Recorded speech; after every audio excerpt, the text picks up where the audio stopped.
Our industry expert Mr. Satish Prabhu is with us today to explain the risk management in option trading. Satish, over to you. Anything that is complex, one needs to be fully aware of the risk that you carry. And I know of people who have burnt their fingers only because they were not fully aware of the risks that were involved. So these are complex things.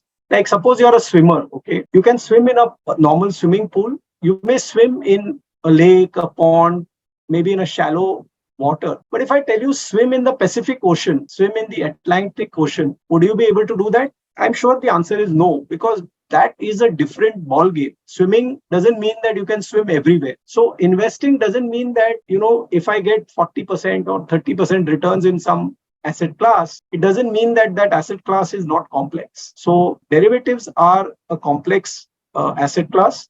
One needs to be fully aware of the risk that you're taking. As long as you're aware of that and you're fully aware of the complexities involved, then you can please go ahead. Thanks for your detailed explanation. Are you in search of a personal guide who can remove the stress of handling your finances? Then please feel free to avail our expert consultation. And also you can attend our webinars to gain investment related insights. Both the consultation and webinar are absolutely free and you can find the link in the below description. Please like and share and do subscribe to Holistic Investment.